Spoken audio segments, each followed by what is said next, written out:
Hello, good evening, everyone. Welcome to Sirdork Live. A very special, of course. I mean, they're all very special, but this is a very specific type of Sirdork Live, which is Toy Art Spotlight. It's a whole new series that I started last week, and here we are again next week with Toy Art Spotlight, where we're basically just talking and interviewing with somebody from the toy photography, toy photography community, toy community. Who knows? It could grow into whoever, but we do have a very special guest to have on here, and so let us bring a very warm welcome to our friend Josh at FirstStrikeFigs.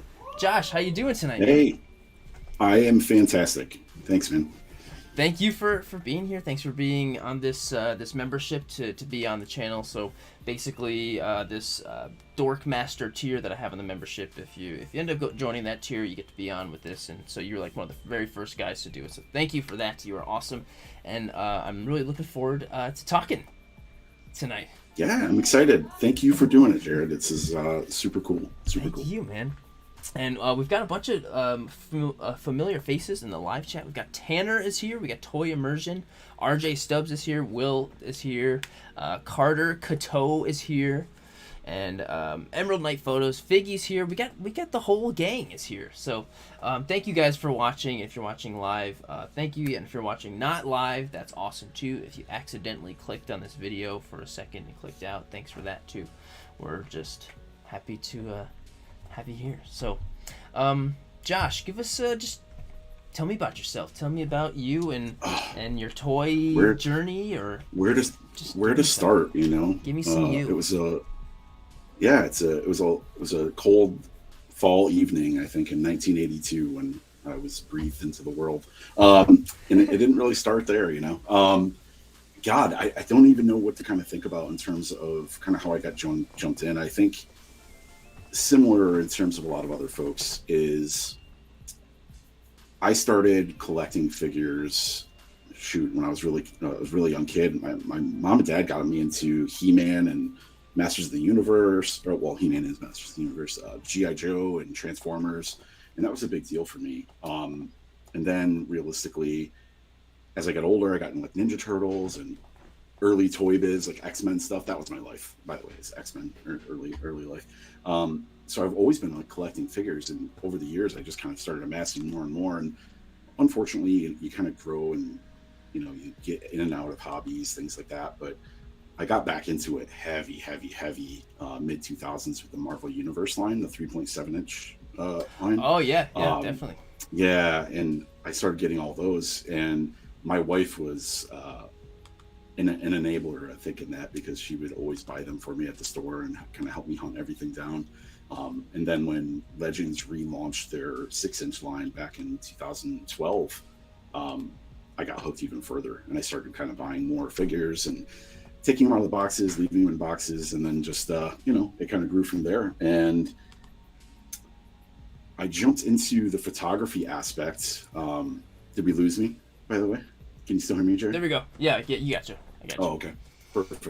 I got into the photography aspect similarly to what Austin said last week too, during the pandemic, because I had this giant collection, and it's cool to kind of like amass and collect, but I didn't know what else to do with it. So I'm a pretty creative person, not to, toot my horn or anything, but I've always played like music, and I've always been into art and drawing, and I was like, I should get into like toy photography or something and take some pictures here and there. And it started with just like taking a picture of like my haul, or taking a picture of like, hey, look at buddy, like to my friend Matt, I'd be like, I took a picture of Thanos, I picked him up today, so he's like, here it is. Right. And then one day on YouTube, I was surfing around and I saw some guy blowing stuff up and making a bunch of weird effects with action figures, and I was like, that's super cool. And of course that guy was you, and I kind of got hooked, and I was like, this is beyond what I initially thought of what you could do with toy photography, and you're making it so cool. And it became an expression of my art style and wanting to be creative. So if I wanted to make Thor fight Superman, I could. If I wanted to make Batman fight Wolverine, I could. And it just allowed me to kind of think outside the box a bit. And I've only been doing it for, I don't know, I started last October, I think, and just kind of started to get into a couple of the different photography aspects of like lighting and doing it with my phone. I did it on my phone until just the last couple months. I got a phone, got a camera a couple months back, and um, once I started doing that, it kind of took over from there, and I jumped in even further. So that's where I am now. And now it's just I really enjoy connecting with everybody through Instagram and seeing everybody else's art. And I'm a little addicted. I think I probably spend too much time on Instagram, but really Yeah. enjoy seeing what everybody in the community does. So that's kind of how I got to doing it realistically. Awesome. And your story is so much like my own. It's like this, like when I hear you say, I'm like, dude, me too. And I'm sorry about your video right now, and this it's gonna come back. Usually, what this Hey, program does is it farts around it's like this for a little bit, and then it comes back. it's okay because I know I'm handsome, but I'm not too handsome enough to be kind of cut out from the video. Literally, So the it's all screen right. can't even handle you. Yeah, that's There what we it go. is probably. Awesome. That's 100%. But no, that's really cool, and that's funny when you talk about that 3 3/4 inch marble. Yeah. I don't know if anyone else. I don't know if anyone else remembers that. I'm sure everyone remembers that. But that was that is something that actually really caught me at first too when I started really collecting. And I remember I bought the Silver Surfer of that line, and then I was That at was super some cool, local too. toy store in Binghamton, New York. One time I was just out there, and they had the Galactus, and it came with Oh, Galactus and Silver Surfer, but it was a different. It was like a variant one. It was darker and it had a clear. Silver the Surfer was dark. clear in it, That's yeah. and that That was a cool. really awesome figure. And I bought it. I spent like $85 on it, and then it went up in price quite soon Oh, afterwards. But I that did end up jumped like selling it. crazy. Yeah. I did end up selling it, and then now I that's just sold big mine Galactus. too because Oh, really? it was a replacement for the Galactus. Yeah, I just sold mine like 2 months ago because I had to jump on the On the HasLab HasLab? train for Galactus. Yeah, There you so go. Awesome. patiently waiting September, October for that. So Awesome. Okay, well, cool. Yeah, and when your story was so much similar to mine, just like started out like you had your collection, posting like check out my haul or that kind of thing, and it just goes Yep. into like that. And an honor that one of my videos got you in. That's so cool. That's so cool. And it look was at us super now. cool. Yeah, This is awesome. yeah, it's just kind of like popped up one day too because I've never ever searched for toy photography, right? So it's the crazy internet overlords like pushing like, oh, you like action figures like this, and Yeah. I think it was just one of your videos from like I don't know, like a year and a half ago. I can't remember exactly which one, but I think it was just the explosion effects video. It was one of your first tutorial videos, and I was like, wow, that's super cool. What psychopath thought of doing explosions and action figures together? And it just made me really like, this is really something I want to try to do and replicate because I think we were talking about that in the Discord for your group. And if you buy all these figures, it's cool like to look at them on the shelves, or if you're an inbox collector, that's great too. But I would always find myself just like, how do I add extra value to my enjoyment out of this? Yeah. Because we all have that inner child, and we want to like, man, just harkening back to the days of like putting your stuff out on the floor and like having battles, and that was the best. Yeah. But now if I did that, I'd probably be looked at kind of weird. But getting to do that in like the photography setting is so different because I get to truly capture what my mind would do when I was a child, right? So it was the art form is so fun. It's so fun. It's limitless. Limitless. I always find that question that people were like, how do you get inspiration? It's like, I look through my shelf. I look at TV. I look outside.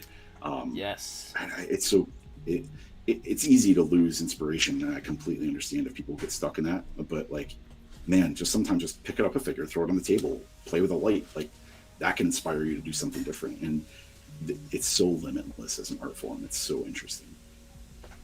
Yeah, and there's the inspiration can come from anywhere.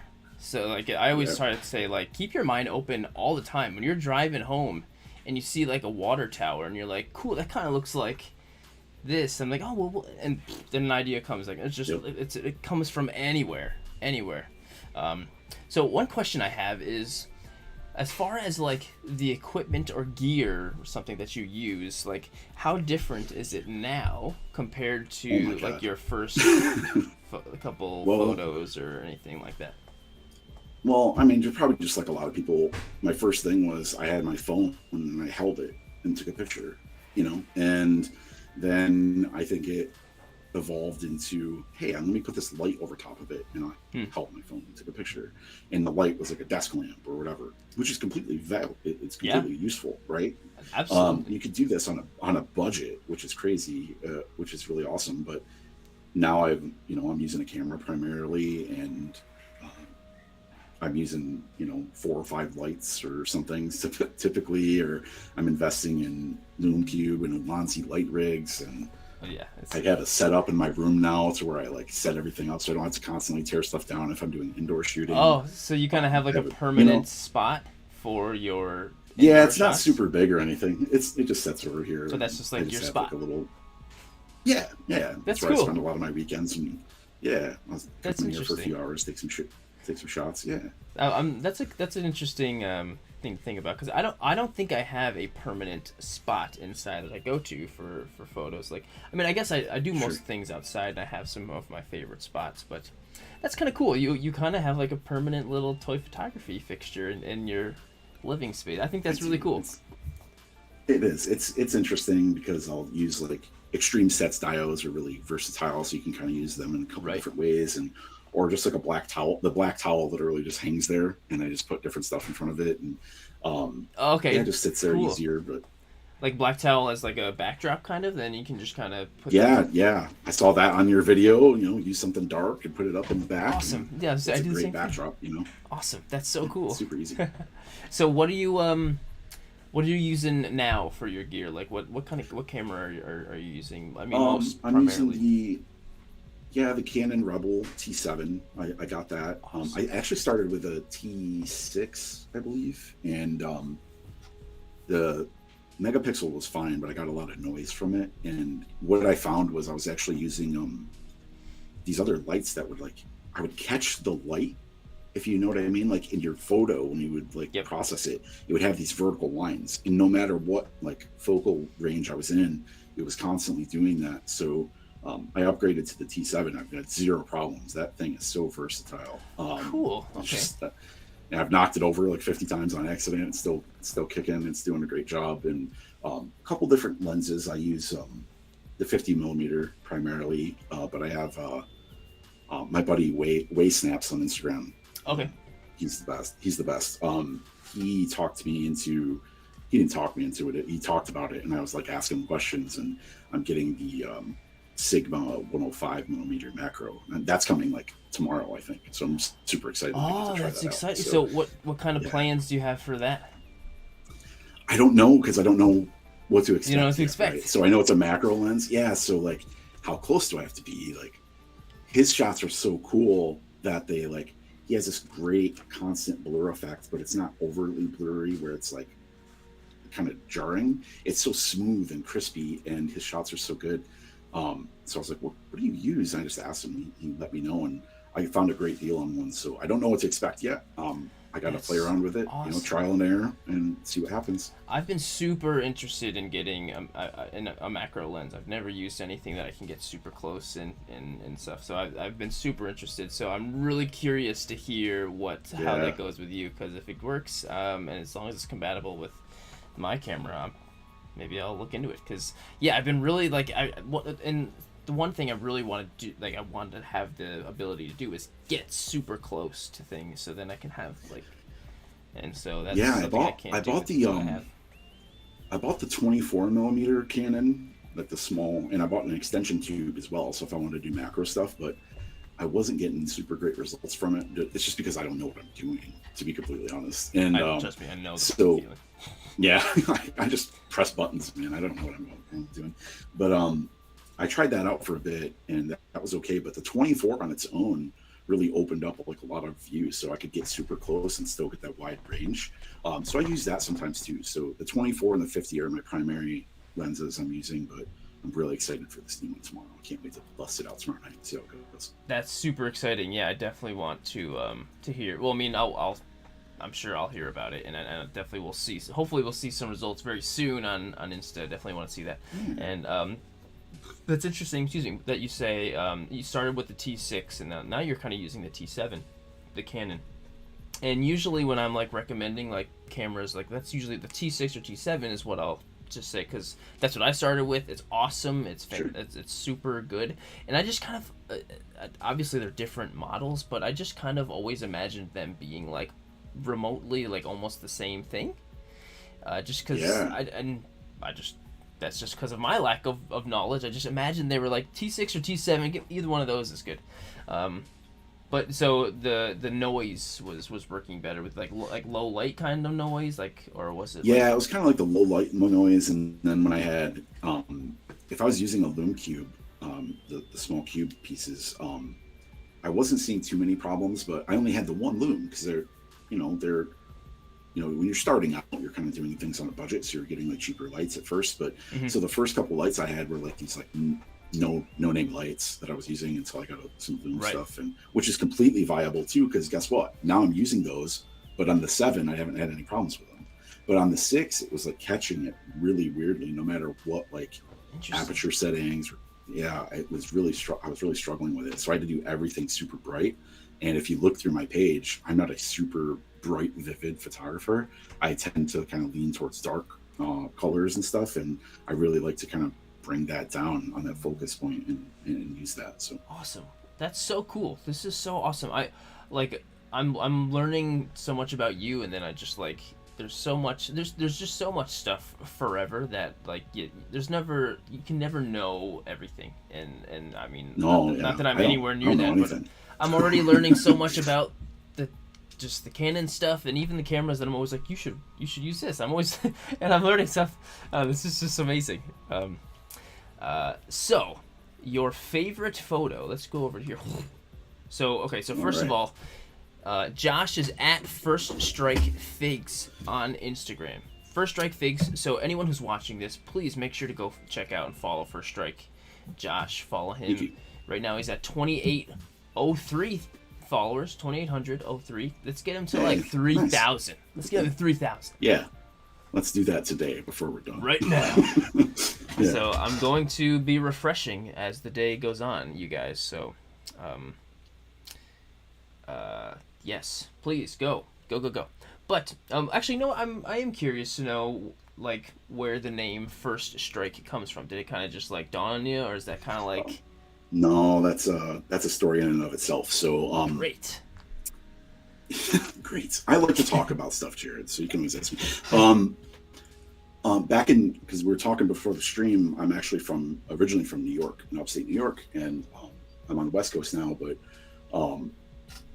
I was, I was just working a job at like a, call center type stuff. I was doing tech support, and I really wanted to kind of get out of the rat race a bit, and I was thinking about opening my own comic store.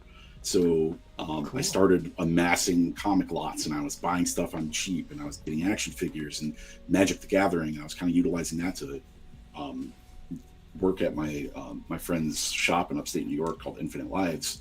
Awesome video game store if you're in Watertown, New York, by the way. And we were selling Magic cards through there and doing tournaments and stuff like that. And I was using any of that fundage to put back into my potential comic book store.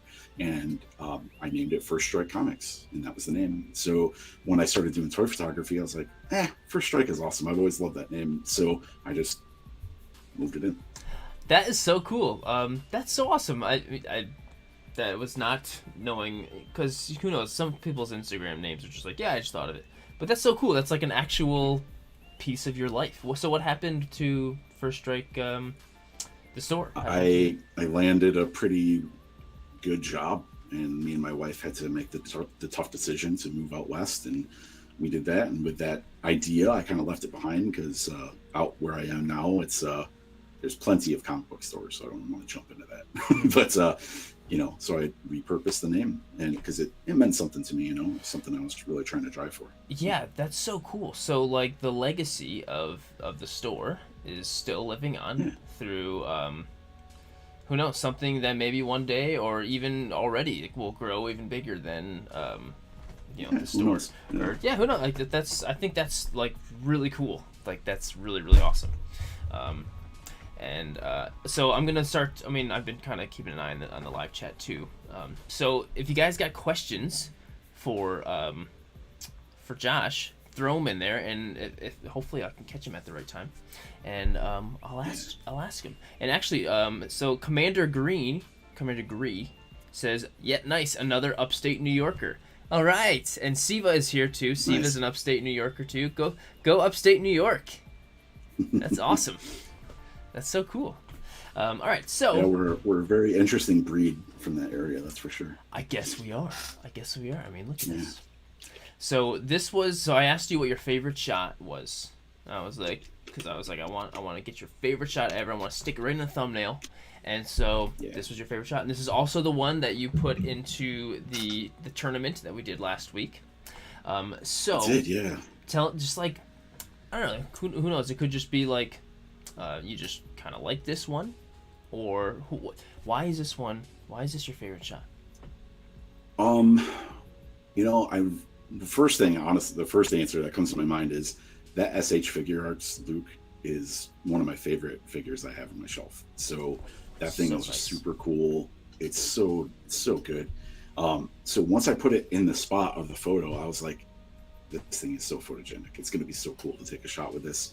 And so I kind of just was like, Luke is always, in my opinion, at least in the original trilogy, always like this goody two shoes guy. And, he's always like top notch, but all the extended universe stuff, like Luke is not a slouch, man. When he gets the master aspect, he starts kicking some butt. And I really wanted to do a shot where he was throwing his weight around and showing people what he could do. So what I like about this shot, and self-critique, you know how it goes after you get stuff done, I really love how like the stormtroopers on the stairs, but in the foreground, it's not in a good vision, like in not a good focal, there's another stormtrooper getting thrown backwards. So I really liked how the shot kind of came out, because it reminded me of like a Dagobah type thing with like the trees and how they looked and the smoke, and how, again, going back to like, I use a lot of the dark tones. So to get to use the lightsaber to, what I like about it, actually, the second piece is using the light from the lightsaber to reflect onto him, was something I picked up from you and many other toy photographers who were like, after you get your shot, go through and do some extra lighting to like get the effects that you want. And I don't know how many times, Jared, I've taken a shot, tore everything down, and been like, oh, forgot to add the orange light, forgot to add whatever, so many times. And this time I nailed my little checklist in my head, and so awesome. I just really liked how that came out, and it was just super fun to edit too, because it was very minimal, just the lightsaber, and added some contrast, and it was good to go. So it was nice. Awesome. That's so cool. And I think it's like, it's very empowering when you go and take a photo and you yourself look at it after you're done editing, and you're like, this looks good, man. I am so proud of this photo, and I did a great job.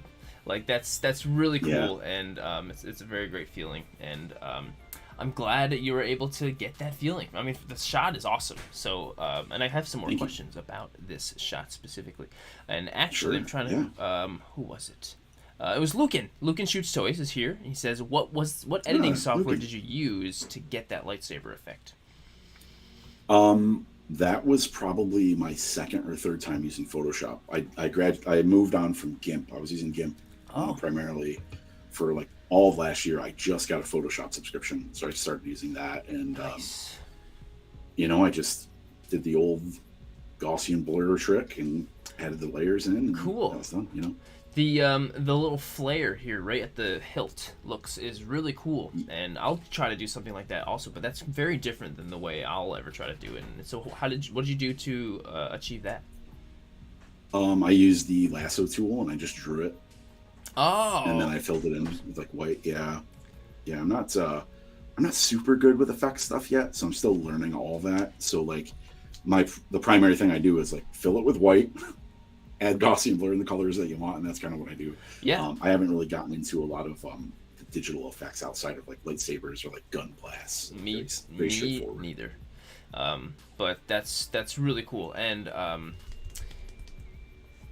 one great thing about Photoshop, and with just editing in general, is there is not one good way to do something. If you want to accomplish that little flare here at the tip of the lightsaber, there's so many different ways you could do that, and the way you did it is obviously perfectly valid and really cool. Like it's Yeah. fantastic. So that's so cool to hear that. And I'm also really curious about the background. Like these look like real, like it looks like a real thorn, like it looks like a thorn bush or something that you put behind Yeah, it's there. these like it's like a Hobby Lobby like aquarium stuff. It's Okay. like stuff you put in a fish tank, and it's just like trees. And I ordered them and got them in the mail, and I was like, oh, these are actually super sick. In terms of what I saw on the page, like they're very different. So they're kind of like rubbery, waxy, but man, I stuck them in some foam in behind this Nice. little staircase thing, which is also an aquarium decoration. And I just stuck them in there and set them up. Black towel behind it, nothing fancy, and the fog and stuff are from. I use those in every shot, and I know my wife's watching in the other room, so she's probably gonna giggle. But Awesome. she always says, "Why don't you chill out with the mist and the smoke a little bit? All of your shots have it," and it does. And it's these. I don't know if it's near me. You know what? It's not near me, and it doesn't matter. They're called nano misters. They're supposed to be for like sanitizers. Like you're supposed to put like alcohol or like peroxide in them and mix them, and then like keep them like on your person if you need to like sanitize your hands or something. And I use those, and I just blast them with light, and they just fill areas with this like mist, and it's super cool. Awesome. Yeah, I think I've seen those. They look like awesome and look super handy Yeah, they're for like indoor $4. stuff. Yeah, they're like super nice to like travel with too. So if you're doing like outdoor shots, they're super small, so it's really nice. Awesome. And Squid Sona says that they use the same nano mister. So that's Yeah, awesome. they're great. Um, and there's another question here, and I'm trying to find out who said it. It was Toy Addict 17. It says, "How many shots do you take on a daily basis?" I was like, daily basis, and I was like, you know what? That might not be. I don't know. Just like I'm interested to hear how many shots do you take on a daily basis. Can you clarify? Is that photos or whiskey? Can you clarify which? I guess it's up for interpretation. That's it. Yeah, You answer I would however say you'd like to. I probably do like I don't shoot every day. What I do is I try to like on the weekend when I have some time to myself, I'll do I don't know like 6 or 7 different scenes or shots. I'll blast out a bunch of them, and then I'll edit throughout the week when I have time, whatever. I have like a huge backlog of stuff, so the days when I'm tired or whatever, I don't have to worry about creating photos. And It's a great way to do it. yeah, I probably do like in one session. I would say it's anywhere from like I don't know, on an average like 45 to 100, depending on the type of situation I'm doing. So if I'm doing outside practical effects, maybe like I don't know, 30 to 40 because I don't like the first blast of dirt, or you want to get a second one just to be safe. Yeah, I'd say like 30 to 40 shots at a time. But on a Saturday, I'd probably I don't know like 300 shots probably do. Cool. That same with me. I'll love to, especially if I have all the ideas locked in. I'll like try to take like a bunch of photos, and then yeah, you kind of have a backlog to Yeah. to post for the next couple weeks or so. So that's like awesome. Yeah, I love doing the same thing. I'm gonna go check out some more photos of yours. I'm gonna ask you some questions about them. Let's do it. I love this one. So obviously you're a fan of the boys. It's the best comic book content that is created for television or film, like 100%. It's It's crazy because it's something I'd never heard of before watching the show, but I couldn't agree more. And this is so awesome, and it's so funny because you were just literally saying like, yeah, I haven't really gotten too good at doing digital effects, but this is fantastic. You did an awesome. Is this also created 100% in Photoshop? Yeah, I just drew straight lines and colored them in white, and the one in the center I think is like a lens flare brush that I just put and split the color difference down the center and just dabbed it on there and did the same thing I did with the other lines. So it's easy to do those types of things. It's when I can't get into because I don't know how to do it, is like those massive amounts of like cool stuff that people do with like fun stuff.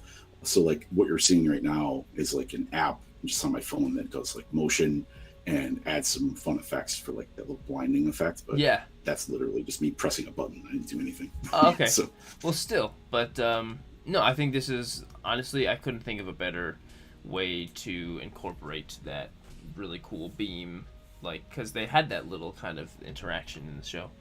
Or did you take this before that? No, I took it. I scene? think I was just obsessed with watching it just like everybody else who likes the show, right? Yeah. Just waiting until Friday to get it done. So throughout the week, I'd be like, I think when the show was airing, I think I took 3 or 4 different boys shots, maybe just the 2, but I thought it was 3 or 4. But this one, I was like, I want to have Butcher blasting at Homelander too, because when he got his powers, it was just so cool when he took the V, and I just wanted those 2 to throw down super hard. But definitely, and sometime soon.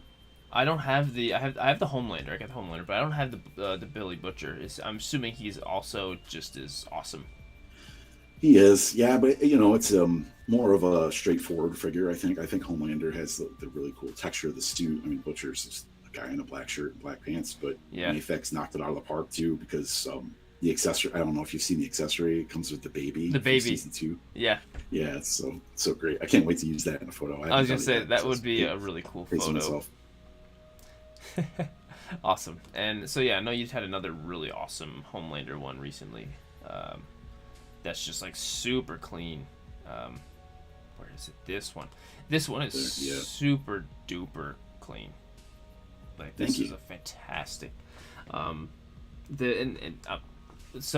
of the effect you have so you have the laser beam coming out of his eyes, and there's a little bit of kind of laser energy also coming out around here, and that looks great.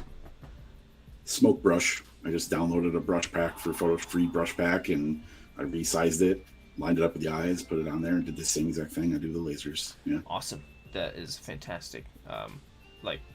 That looks really good, and everything you added with lighting, and there's some blue lighting, and there's some red, and there's some white coming from below. Looks fantastic. Yeah, this is a freaking sweet shot. Oh, and go figure, go. Hey man. And thanks for the super chat, dude. And he says, now following FirstStrikeFigs, great account. Yes, a really great account. Thank you, man. Yeah, really great account. And obviously super awesome guy creating super awesome content and just fantastic toy photographer. And thanks, man. Appreciate that. Thank you, man. And if anyone else is still watching who hasn't gone and followed him yet, go do it now.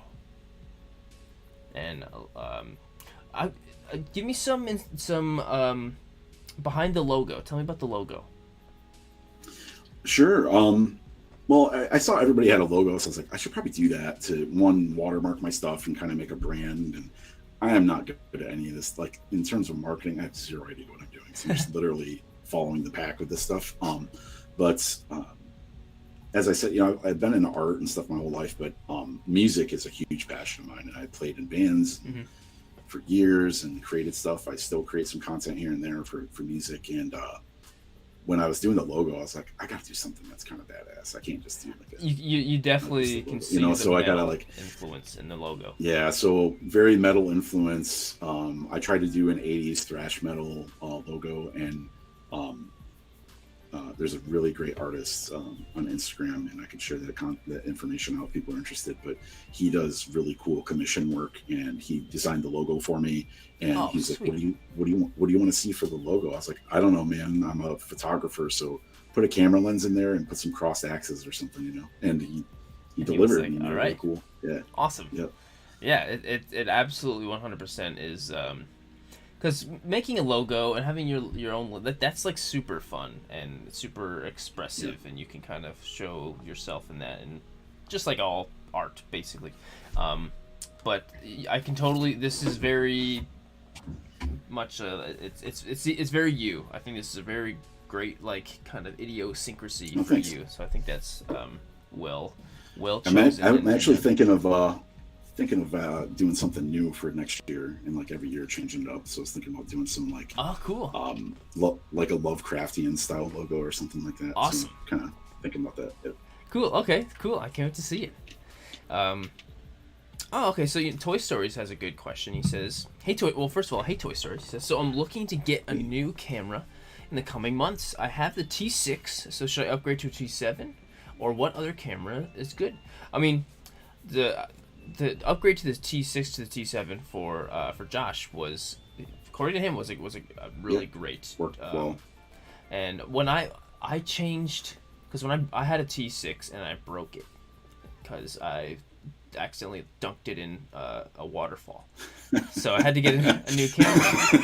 And, I accidentally dunked it in a waterfall. Yeah, it was, believe it or not, it was. I mean, knowing me, it was only a matter of time, really. But and then I upgraded to the 250D, the Canon 250D, which for the most part was pretty similar to what the T6 had. It was a little bit easier to use, but it had this really awesome swiveling screen that was just so incredibly handy. Toy Stories, and I'm just gonna pull it up. Canon 250D, and I just I wanted the swiveling screen. So this is, here we go. Yeah, right, that's what I don't have. I really envy those who do. I had to buy an external one that I mount on top, and I use it. But the swivel screen is a game changer. It really, I can't recommend it enough. And so it's basically like this, and see, there's this kind of joint pivot right here, and you can pull it out, and you can kind of maneuver it however you want. And so that's as far as my Canon recommendations. That's what I would say. I mean, if you're looking into giving it a shot, for sure. Yeah, I think that's a great great call out, Jared, because the swivel screen, I think if I knew better back when I was updating and upgrading, I would have went for that. I went to the T7 just because budget, from a budget perspective, that's kind of what I was into. And I got a great deal on Mercari, I think, from somebody who was selling the T7 for like $200. So I was like, oh, buy. And Mercari. So I just grabbed that. But yeah, you gotta, once you catch those deals, man, you gotta catch them. But it was so worth the value. And I sold my old camera and made up the difference, so that's why I stuck. But yeah, swivel screen for sure. Totally. Yeah, and Toy Stories, that's what we're saying. It's something that is the best thing for when you're shooting close to the ground. So you can swivel it so you look down, or you can even swivel it to it's the best for that kind of thing. But there's a bunch of really great recommendations in the live chat too, so definitely keep a look through all that stuff. You got Nikon stuff in there, you got all kinds of great, so there you go, man. Hopefully that helps. So I really like a lot of the metal inspired, so we got this one right here, and so this is a Stranger Things. It is, yeah. Right? And I'm actually I'm only just now starting to be caught up on Stranger Things because of this huge hype, and so I'm in, just started season 3, so I haven't gotten to this scene, but I know that there's a big Master of Puppets scene. Yeah. So is this an actual figure of, I don't even know who the character is who does it in the show. Yeah, that's Eddie. He gets introduced in season 4. Everybody loves Eddie, right? And cool. It's just a tribute to that scene, right? I don't want to say too much without spoiling anything for you, but okay, cool. It's a Master of Puppets scene, and I was like, oh, I want to do that so bad. The only problem I have with this photo as a whole is the fact that I do not have a BC Rich 112 scale guitar. So he plays the Widowmaker guitar in that scene, which is that, if anybody sees a BC Rich, you know what I'm talking about immediately. It's a jagged looking guitar with all the black. It's super cool looking, very, very metal, very very Slayer-esque guitar. Okay. And so that's the only problem I have with this photo. I wish it was a better guitar instead of a Stratocaster, because that's not metal. Cool. That's awesome. So, and you know what? That's says something about subjectiveness of things, where 100%. I've been in metal. Well, I've been in one metal band, but I have a little bit of experience in that as well, and I'm a fan of that genre as well. But I still wouldn't have put it together. I would have been like, oh, nice. Right, awesome. I wouldn't. So, and I wonder if I'm sure there's somebody who was like, "Oh, cool, different guitar." But at the same time, in toy photography, like we make actually, exceptions. I post to Reddit sometimes too, and I put this on Reddit, and of course, Reddit's gonna Reddit. And the first post on there was like, "That's Wrong. pretty cool, but wrong guitar." I was like, "Oh, Hey, yeah, at of least course, I knew I didn't have it." at least they started off with "That's pretty cool." Usually it's Yeah, like I I hate. got them. That's all you need. Yeah, Reddit is just honesty from the deepest, darkest. Same thing with TikTok too. But if you ever post something on TikTok, you'll get comments like that. But all of the comments are from people who are like under like 14, 14 or under. So it's those exact comments, but like the grammar is off, and sometimes they just don't make any sense. But you know that they're intending to like I'm try scared and of TikTok. prove you wrong. It's a scary place in there. I don't know what to do in there. I'm too TikTok old for is TikTok. It's scary for me. it's awesome, and I recommend it for anybody who's trying to create stuff. But just beware of those comments. Sometimes they make no sense, and it just like you're just like, never mind. Let's just move on. Let's just move on. And there's another really cool metal inspired one, and well, I mean, there's probably a lot more, but this Your America photo, I'm not gonna get into it now because we will get into it on the America stream, but it's so awesome. Awesome. Thank you. It was my first time using fireworks. You made me do it, and That was your first time. Oh, it was. Yeah, it was my first time doing it. So I don't want to talk too much about it, but yeah, I mean, it was my first time doing it. Again, my wife was watching it, and she was not super stoked about me doing it in the garage because that's where I did it. Yeah, but and I'll be honest, I scared the crap out of myself a couple of times because those little pop caps kind of flew off. Yep. But I got used to it, so I didn't know what to expect. I was like, Jared makes it look so easy, and I like lit it and kind of stepped back, and it just scared the crap out of me. But it was my first time using it because you can't really easily buy fireworks here, kind of like you, right? I think you said you have to like drive to a different state to kind of come up. Yeah, Pennsylvania. And I would have to do the same thing, but July 4th rolls around, all those little pop-up tents show up, and I went and bought, I don't know, probably enough for a lifetime supply. So I'm all set. All right. Nice. I'm sure whoever was working the tent was like, all right. Like, yeah, they were probably like, no thanks, man.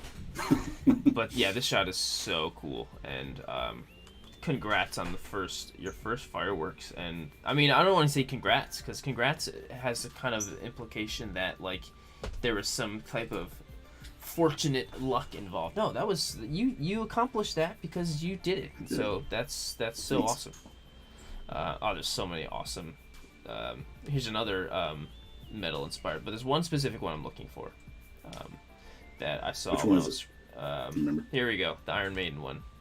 Oh, yeah. So I'm not an Iron Maiden guy. I wouldn't even be able to tell you one song, but I knew that this is I'm pretty sure it's an album cover, or at least it's some type of. Yeah. It's a piece of art from the Trooper single. And okay. Jared, you need to go. First off, you need to go listen to Iron Maiden. Like, you need to do that. But The Trooper is one of my favorite songs of all time. It's easily in my top 10 for metal songs. And that song holds a lot of meaning to me. And I kind of explained it in the post if people want to read it. But that figure is like a McFarlane Toys Eddie, the Trooper figure. I think it came out in like 2006 or 2005, something like that. I remember seeing them in the stores back then. And I had it in package until I took that photo, and I popped it out of the package. So it was in almost 20 years in the plastic, and I was like, I gotta get this shot. So yeah, I popped it out and did a little setup with some cool stuff, and snagged it. I want to pull it up so we can compare, because it looks spot on, like from my memory. Yeah, spot on.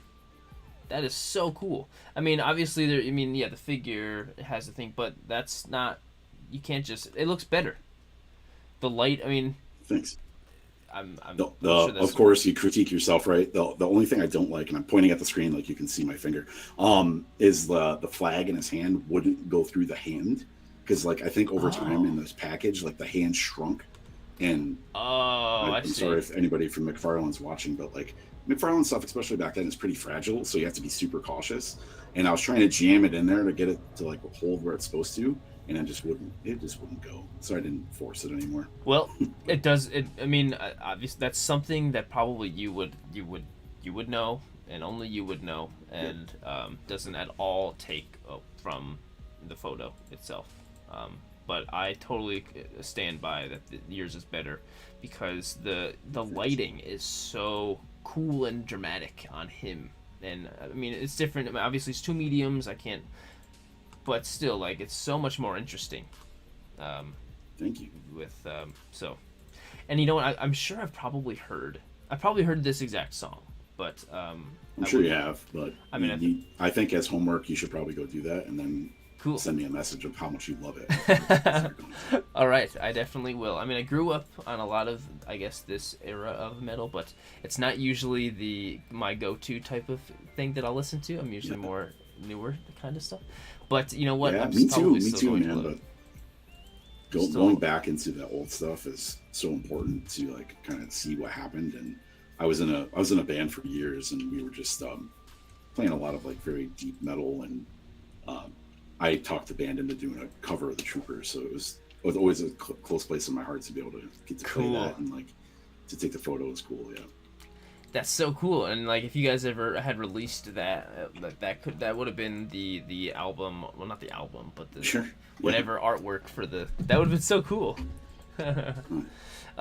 So this, I'm just went right to this one because this is so cool. So this is in Hawkins, in Indiana, another Stranger Things inspired one. But I just love the idea of the dice, whatever, is illuminating. I think that's so cool, and I'm really curious as to how you approached that and like what. Yeah, well, as you watch season 4, you know, Eddie, it's not spoiling anything. He's a DM, like he's a dungeon master, just like Will, okay. And so the kids kind of gravitate towards him, and I was like, oh, I want to take this photo of this Eddie. So that Eddie figure from Bandai was so cool.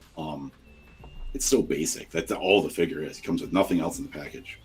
But I was like, he's going to be pretty sweet looking because he's like 80s thrash anyway. I could probably use him a lot as like an extra in other photos, whatever. Right. But after watching the first half of the season, I was like, oh, I got some D&D dye. I should probably throw those down and just take a quick shot. That'd look kind of cool. So when I had him holding the dye, I was like, I took the photos, and it didn't dawn on me until I was editing them. I was like, he has that orange light. I was like, oh, it's perfect. I just throw light on that, and it worked really well. Okay. So when you were approaching this shot, like, I'm sure you had did you have like post-processing in mind? You're like, okay, if I shoot it like this, so then when I go to edit, I can do it. It'd be rare if I think of anything through. But as I was taking this, I saw that orange light, and once I sat down in front of, I think I was using Cape Town. It might have been Photoshop, but I was like, oh, I should light this dye up. And so I did the same thing I always do with the lightsabers, but I went through and manually erased all the numbers. So I put the opacity down. I erased all the numbers out so they cut through, and so that way they popped out a little bit. Okay, cool. Yeah, I was definitely wondering about that. And so when you lit it up, did you like kind of hold like a snooted light or something like on it? So, like, how did you? Nope. Because you said you lit it up. Nope. Oh no! When I took the photo, like the normal lights of how I had the shot, just that orange and blue, like kind of separated them in the center, and I was like, oh, it'd be cool if the orange was emanating from something. And I did that all post process. So like I didn't do that initially. Yeah. So when you took the photo, you weren't even intending for it to be lit up. It just kind of was a last second thing. That's so awesome. That's so cool. Because if I were to look at this, I would have assumed that your whole entire thing was like, I want to have him holding a dye that's lit up. Like that's what. And then, but that's completely the opposite. This was a last second thing, and that is so cool. Yeah, story of my life. Last second thought process is typically kind of how I do stuff. I think that's amazing, and like that's like the focal point of the photo, and that's what you're. And when I look at it, that's the first thing I'm drawn to, and I think it's so cool, and it's unique, and it's like, what a great idea. But that's so cool how that was a last second idea. I think that's so cool. Thanks. It worked out, thankfully. That's all that matters, right? Yeah, yeah. And Toy Stories has another great question because I'm looking at this and I'm like, it's tough. He says, First Strike, how long did it take you to learn lighting? Your shots are so crisp and sharp. I struggle to know which settings to use for certain shots. I mean, it's definitely a loaded question for sure. But Yeah, that's tough. I didn't learn lighting. I don't know. So go look at my page. I didn't learn lighting at all. Toy Stories. What I do, like this picture of Juggernaut, same thing. If you notice a lot of my photos and kind of take a look through my profile, it's typically a lot of like single shots of like a portrait style, right? When I do more group stuff, I kind of struggle. I struggle with lighting a bit. Me So too. when I'm doing like single stuff, it's easier for me to kind of do that. So you'll see a lot of my shots, especially with the black background ones and the smoke, which my wife is always like, smoke. There's always so much smoke. Those I have the settings dialed in. So like I know my f-stop is 2.8. I know my my light setup, exactly the positions on my table that I use. It's just replication, it's just reps, right? So it's just practice. So no, Toy Stories, I have no idea what I'm doing, man. I just literally I found it one day where it worked and I replicated it. But again, I trial and error. So like the Homelander shot where, you know, him and Butcher are fighting. I just did it. I don't know. I probably took like 60 shots with different light setups because I'm not good with groups. So I struggle with multiple figures in one shot. That I will agree. Like ensemble, multiple subjects. That is definitely it gets double harder the more. Yeah. So I agree with that, and I really think like because I was gonna like try to think of like what's a good way to try and help Toy Stories, but when you were saying a lot of the stuff you shoot is like one figure, almost like kind of portrait, and a lot of my stuff is pretty much the same way too, and I would say what I would do Toy Stories, try to keep on shooting like just like one figure and focusing on that. And trial and error, of course. Everything's trial and error. But if you have lights you're using, like keep like sticking them around in different areas. Like put them behind, put it in front, put it underneath, and then just like see how things look, and just like keep moving stuff around until it looks really cool. And whenever you're trying to adjust, like if you want things to look nice and crisp, and you're like struggling with dark or light. Before you mess with the ISO, try messing with the other things first, the other settings, you know, like aperture, because the more you crank up ISO, for instance, you could lose some of that crisp that you're looking for, because the ISO, and I could be saying this totally wrong, but I'm pretty sure ISO is just basically your camera trying to artificially brighten your photo. It's just working hard, so that's how sometimes you're trying to brighten it, then you lose some of that crispness. Emerald Knights in the live chat just says, yep, keep playing around. That's honestly that's the best simplified answer right there. Just keep messing around with stuff. That's really the best way to learn probably anything, but just keep messing with stuff. And also like Josh was saying, like he's been doing a lot of this like a similar type of setup that he really enjoys, like, you know, the black background, the lights, and the fog, and he's been doing that one specific thing so well, and he's got that down to a T, like, so, and like all of his shots like are freaking awesome like this. So maybe like think of like one specific kind of shot, and then keep doing that kind of thing over and over, and then, you know, trial and error. Yep. RJ Stubb says, best way to learn is to do. I like it a lot. And Carter says, keep toying around. Get it? Literally. Hey. I got a question that popped in my head the other day. I was like, oh, that'd be a fun question to ask. So, of all of the things that you do, whether or things that you use, like, is there any type of technique or thing you use that is a little like weird? Like you might be you might feel like you're the only one that does this. Like, are you the only one who uses this to hold something up, or like it's something that you feel like you're the only person that's like doing it, or can think of anything like that? Like, I don't think so, man, because honestly it's like I learned a lot from people like you and and other folks online, and just kind of following the web pages and watching their BTS. So I take a lot of that and try to put my own spin on it. So I don't think I'm doing anything necessarily groundbreaking. I think one thing I do was like utilizing those mist machines. So like if you look at that Daredevil photo, like when I do these profile shots, and I use a simple setup. So I do the light on the right, top angle down, a light right on the left, top angle down, and it stands on this like floodlight. It's like a light used for like music production and stuff that people would use it like on a stage. Oh, so it's like this floor light, and it's like this flat panel, and I bump that up as high as it can go.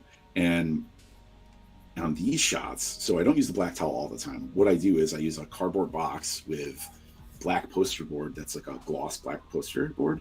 So it's kind of reflective, and I put that behind it, and I put another I use the panel goes. I put one of those on the ground right in front of the box. So not only am I catching the red light from the light that I use for that he stands on, I'm using another one behind it, and then the fog hits that and creates all that mist and that smoke, and it colors the smoke whatever color I want to use. So I think maybe that's the only thing I do differently that a lot of people don't, is I use like this stage equipment like floor thing. It's real weird, but anything else, I think I'm just doing everything else that everybody else does. Whatever works for you, I guess. Again. Yep, and that's exactly what I was hoping for. Just like a stage light that like you had, and you, not necessarily something that you're trying to make. I'm the first person who ever did this. It's just like, because you never know. Sometimes you're mid photo shoot and you're like, oh, I need something. And you're like, all right, this will work, and you just grab it and it works and it holds something up. That's what happened. And then sometimes that kind of becomes something. You keep using that same thing over and over, even though it was just kind of on a whim, and it becomes your thing. And so that's exactly what I was hoping for. And I think every toy photographer has something like that. That's a great question. It's funny at first because you're like, I don't do anything different. Then you start thinking about it, you're like, oh yeah, I guess I do this weird thing with this box and this light. Yeah, but yeah. Because one thing that with toy photography is we use what we got. Because sometimes you're like, oh well, I really want to do this, but like I don't have. And you're like, well, this would probably work, or like I need to have a background with metal. It's like I guess my spatula might kind of work, and like we just use what we have. Yeah, and so sometimes that becomes like a really great thing, and I just think that's super interesting. And so yeah, you gave me exactly the kind of answer that I was. There's a guy I follow on Instagram. His name is DA. Canadian Squid, and he does a lot of Daredevil shots and stuff, and he uses those touch lights that you would buy to like use in like a closet, and he buys like the colored versions, and he spends like, he said he spent like $20 on a pack of like 30 of them or something crazy like that, right? That's awesome. He uses all those in his toy photography, and he just props them up on like it's a book or something, presses the light, and he uses those. So whatever works for you, whatever works. It's pretty cool. Yep. That's so cool. Yeah, there's so many different things, and that's something I want to try and ask everybody. So thanks for being the first guy to answer that. This photo is so incredibly clean and just crisp. And thanks. You definitely have a great way of getting like that kind of like rim, the rim lighting around something, so your subject is of the whatever your character in the photo is always really popping. Like I mean that figuratively, and he's popping and he pops like he's yeah, he's popping.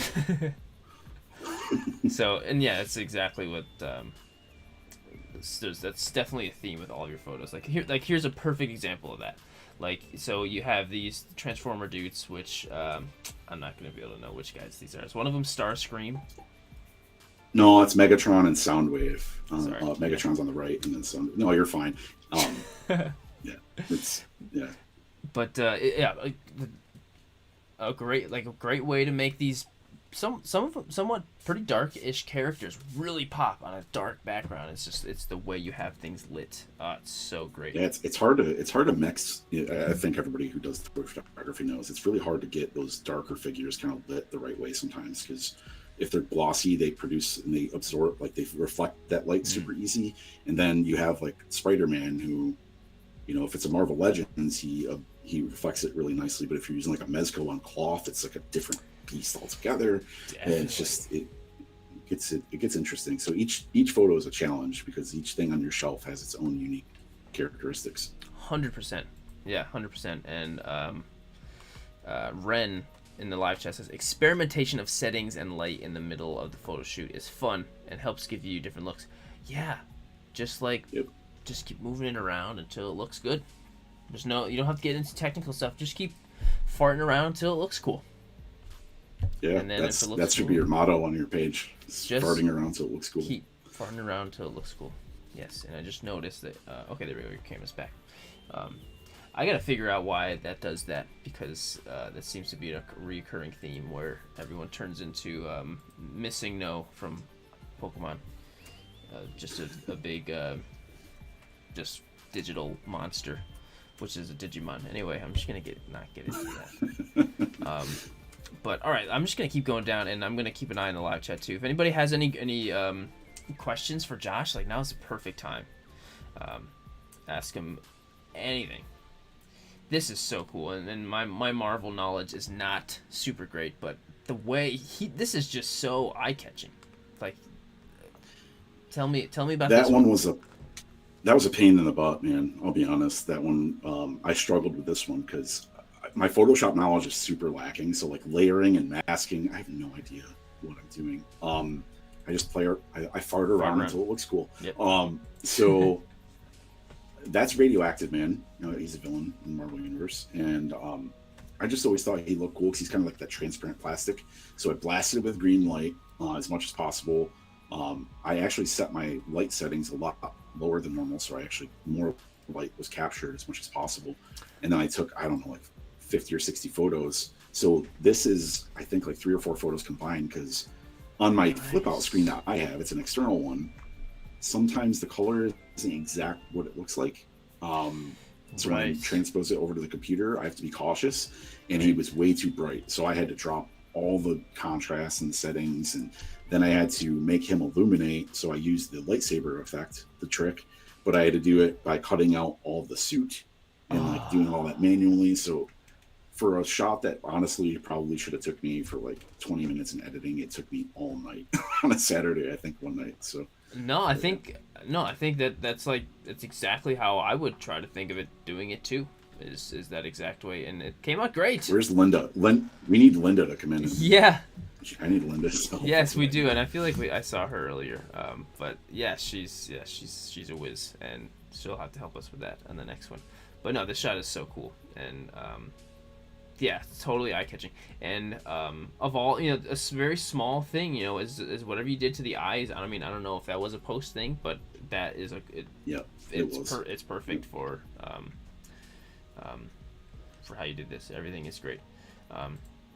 And Toy Story says, I don't have a question, but I just want to say thanks, FirstStrikeFigs, for being so supportive. Oh yeah, man. Thank you. It's great. I love interacting with everybody in the community, whether they're a member of your group or just everybody in general. It's always just so nice and so super helpful. It really is. It's so awesome. All right, we're at 28:17 now. That's great. Not bad. Yeah, that's a good. Thank you guys. Like 15 or so. We could use a couple more. If you're watching, you haven't. Oh, Linda is here. In the live chat, she said, "Love the glow effect." Yes, if you're here and you haven't gone and followed him, go and do that for sure. All right, let me just find another one. Oh, so I'm not gonna go. Oh, you know what? I think I did see your Thor: Love and Thunder review. Yeah. Thor: Love and Thunder review. It's bad. I saw that before I went and saw the movie, and I was like. Like, I thought that was really clever, and I'm sorry you didn't like it. I thought it was pretty good. I thought it was great. It's all right. It's good. It's fine. I'm just overly critical, I think, sometimes. But it's weird because I love, like, anybody will say like, oh, I didn't like that Marvel movie. I'm always like, it's fun, man. It was a really good time. Was I entertained? 100%. Was it worth my money? 100%. Did I enjoy it as much as some of the other stuff? No. Right. I just wanted to see Gore, the God Butcher, butchering gods is what I wanted to see, and I didn't get it. So That's true. There was not. I mean, I won't go too far into it for anyone who hasn't seen it, but yeah, I see what you mean. I definitely get that, and I would say I definitely didn't love it as much as the last Thor, or actually really much of any other Taika Waititi stuff that I've seen, just in general. But you know what? If people like it, awesome, good for you. You know, art is subjective, and It is. don't let anybody ruin your enjoyment of something that someone else doesn't like. Yes. Never. Even no matter how hard sometimes it seems like they're trying. Yeah, exactly. I keep checking the live chat. Somebody give me a good question for Josh, because I love having, because sometimes I'll have questions and then they're like not necessarily, I don't know, I just love getting the raw questions from the live chat. This is fantastic. This one with the Abomination. Oh yeah, thank you. That was non-artistic. Did like a challenge one day where he's like, "Hey, if you're interested, I'm gonna challenge you to like, here's a picture, and I want you to go recreate it." And so if you click through, like the second picture was like, he's from the Avengers game, I think the new one that came out a couple years ago. Oh, okay. And he was like, recreate this, because he'll look through your profile to see if you have figures or whatever. And so he's like, go do it. And I was like, okay. And I tried it, you know, but articulation with like the hands is a little tough. Right. But yeah, Abomination's awesome. That figure is fantastic. Yeah, he's a really great character. Bigori Holler says, do you ever just use your phone when you're shooting? I used to quite a bit. I think the first like 4 months or 5 months I was doing this, I was using my phone primarily, and I have a Samsung S10 or something. It's nothing crazy, right? So I think I was just using that for a long time. And when I'm doing, I did one TikTok. I did like a review of a figure like last week, or just to try it out, and I use that. Obviously, it's easier to do. And sometimes I take shots of stuff when I'm inspired, when I'm out and about, and I'm like, oh, that's cool, snap, and I'll use that as my inspiration to go take back and then do my other photo of. Cool. Or I'll just take a test shot of what I'm trying to accomplish and make sure that I'm recreating the idea that I had. Yeah, and then you have like that, like basic, like the idea and the structure saved, so you don't have to worry about it being saved up here. It's right in there. That's really great. So it was okay. So Bruley Vargas says, any artist outside of the toy photography community that inspires you? I thought that was a really cool question. Oh my, you put me on the spot. Yeah, because anytime I think of stuff to like think of a name, I can't do it when I'm on the spot. But I will say, the artist who, and maybe somebody out there who knows, but like the artist who does a lot of the Mastodon art, he is super. The name was in my head and then it fell out again because that's how I am. He's fantastic. I really enjoy him, and if you're interested, I could probably remember it 2 seconds after I'm off the stream, but I'm on spot, so my brain doesn't function that way. But a lot of like, again, a lot of metal art. Skinner is his name, by the way. Skinner is the artist's name. He is phenomenal at like scary, spooky monster stuff.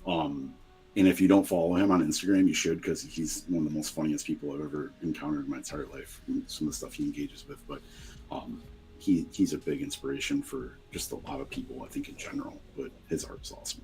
Oh, nice. Cool. That's so cool. And I was gonna say it's got to be some metal cover artist guys. Oh yeah. And so Rajesh Photography says, what's your favorite company to shoot and why? Well, I think Marvel Legends is my favorite toy line, just in terms of the massive amount that I have. But to shoot, I think I shoot more NECA stuff than I do anything. And maybe that's completely incorrect. You go through my stuff, and if you did analytics on my shots, it's probably more Marvel Legends. But I truly, really enjoy shooting NECA because of the detail that they have in some of their figures. Definitely. But Legends also, I mean, just because the mass amounts you can get easily, Hasbro stuff. I really enjoy NECA. If I can get my hands on Mofex, Metacom stuff, I love their work. Yeah. But I really got into Mezco's last year.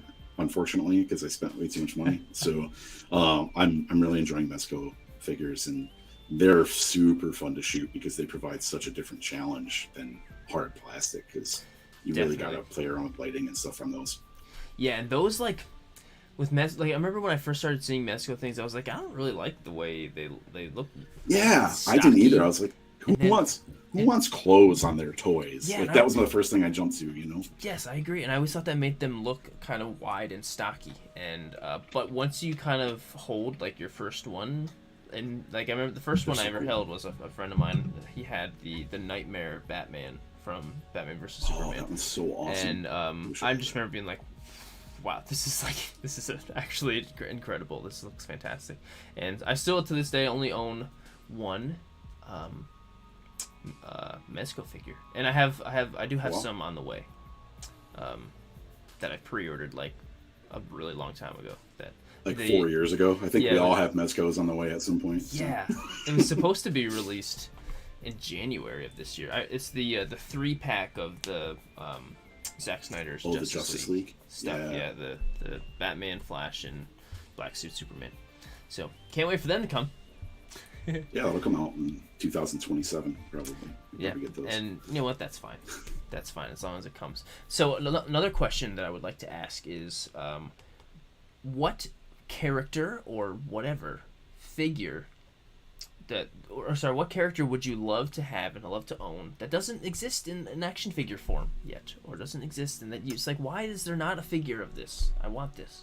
Oh man. I will say Hasbro's been doing a good job with the comic deep-seated figures, and one of the ones they recently released was the Sleepwalker figure. I wanted one of those for so long, and they finally did one. So Sleepwalker was super cool to see, but they made him, right? So every single time I don't do a lot of customs, but I made a Sleepwalker custom, and I feel like if anybody wants a figure made, commission me to make a custom for you, and it'll get released by Hasbro within like 6 months. That's right. Every single time it happened. I made a Cyber figure from the Wolverine line, got made 6 months later. I wish actually the thing I'm looking for right now the most is a more realistic Sabretooth figure on a more bigger buck, like a bigger style.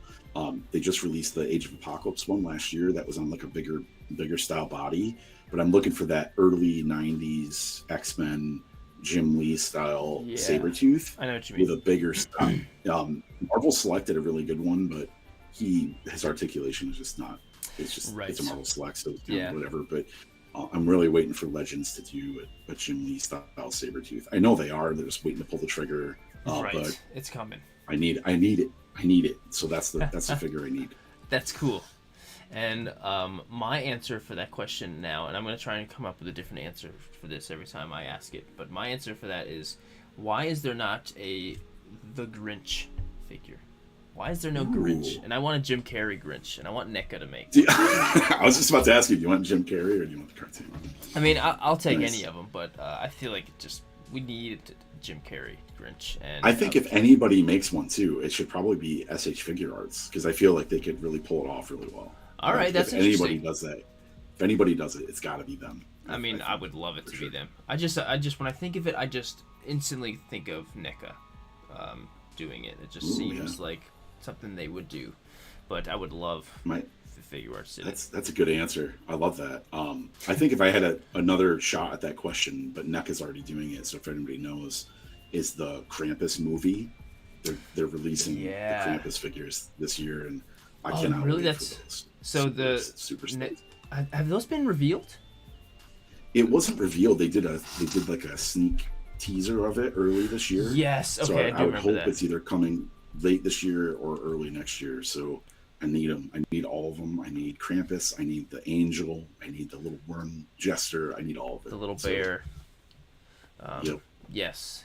I feel like NECA would do like a Krampus one, and then like a pack that has like the toys. Oh, like they will. Yeah, they'll like the bear hit us up for those. And the gingerbread man. Oh man. Yep. Yeah, babe, we're talking about NECA putting Krampus figures out. Oh. We're fans of Krampus here. Cool. It's the best. That's such a fun question to ask. There's so many great. It really is, yeah. And I'm sure all of the answers to these questions at some point will be answered in figure They form better. eventually. I They mean, better. with They better. all of us around that are into buying stuff. I mean, come on. And NECA came out with a Jim Carrey figure like a year ago or a couple years ago. Why not a Grinch one? Yeah, Should they have just all- my wife just picked me up the Ace Ventura Pet Detective, where he's in the insane asylum. That version with the pink tutu. I don't know how I did. I'm waiting to do a shot with him. Awesome. It's so good. Well, I don't know why I did not buy the the first one with the Hawaiian shirt. That's the one I want. I don't know why. I don't know Yeah, why I didn't I buy missed it. out on that too. That was just dumb. Okay, so my last question for you will be, and I'm gonna go over here. Let's go. My last question of the night will be, where do you see yourself as a toy photographer in 5 years from now? So July 18th, 2027. Where do you see yourself? As a toy photographer, Yeah. I'll probably be trying to use some new cool technology that they released that I don't know how to properly use because I can't fumble around to make it work. I don't know. I'll probably get into utilizing new cameras. So eventually, at some point, I'd like to try the mirrorless camera. I'd like to kind of see how that works and understand, the differences there. And I would hope that at some point, I'm using my toy photography selfishly enough to where toy companies will send me free stuff. That's my whole goal in my entire life. But in all seriousness, though, I want to just keep creating stuff I enjoy and don't lose the passion for it. That's really honestly what I want. Simple. That's where I see myself doing. So. Yeah, and I think as long as you're kind of on the track that you're doing it because you love it and you're continuously enjoying to try new things and you keep wanting more and you're not pushing too hard or anything like that. I think you'll absolutely be there. For sure. But Star Wars Daily, I see you in the live chat. You're like, wait, I have one more question. So what is it? Your Star Wars Daily. I'm waiting for your question, my friend. So Alien over here saying anything that catches my eye for real. I'm all out. Need comics, wrestling, sports, TVs, and cartoons. I mean that's all. Everything right there is all huge amounts of toy photography inspiration. Every single one of those things is something that's going to give you inspiration. Yeah, for sure. Come on. All right. And so, okay, Star Wars Daily says, all right, so Star Wars Daily, this is the last question of the night. He says, would you buy Jared's figure that he made a little bit ago? Yes. The one of himself. I want it. 100%. I'm actually going to use the HasLab, the new technology, to not even send my own photo in and just have Jared made so I can throw fireworks behind it. No, but I totally would. Yeah, I would totally buy a Mezco version of Jared's figure. Well, I'm glad to hear it, but I'm sure if Mezco put it out there, they would see their sales tank and they would end up losing a lot of money. And they're like, why did we do this dork thing?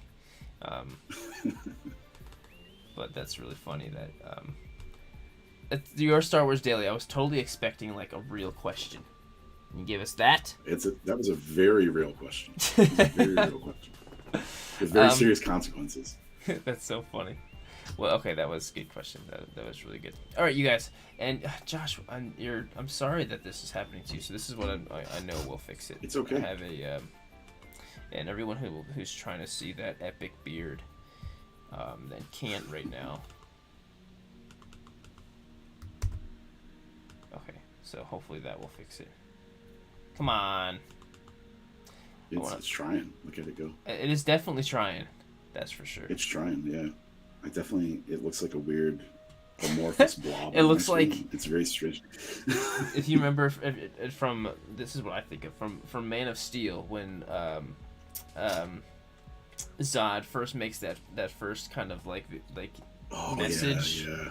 And he's just like, "You are not alone." It's exactly what it is. Yeah, just pretend that's what it is. There he is. Hey, there you are. Hey. Okay, so and then there he goes again. Well, anyway, Josh. Yeah, it's all right. So maybe if I go back over here, if you're not already, please make sure you go and head over to FirstStrikeFigs on Instagram. And anything else you wanna give us a good plug, or anything else you're doing? No. I think I just appreciate everybody who does follow me. Anybody who even clicks like or just says awesome shot. I love it, and I just really appreciate the feedback and the support. And this, I just want this community to keep growing and having fun and be kind to each other and just enjoy what we do. So, my plug is for everybody, including Jared, to go and listen to Iron Maiden's The Trooper and listen to the whole album. Peace of mind if you have the time. That's my plug. I will definitely be doing that. 100,000,000%. But dude, I mean, come on. I mean, I can see you over here on my end with the little. It's all right. This is making me so mad. But thank you so much, Josh, for coming on and for being in this membership thing and just having a great chat with me tonight. And I hope that this video, people keep checking it out and keep coming over and following you. Sorry, And I want to say hi. you want to go? Oh wait. I never got to say hi because I had stuff over me. Oh, come say hi. He's actually here. Hello. Hey. I can't hear you because he's wearing headphones, and then I feel excluded. Well, perfect time to say hi as we're all saying goodbye. So, Josh, thank you, dude, and everyone else, thank you so much for watching. Thanks for giving some love, and I'll see you guys pretty soon. And yeah, have a great Monday and start to the week.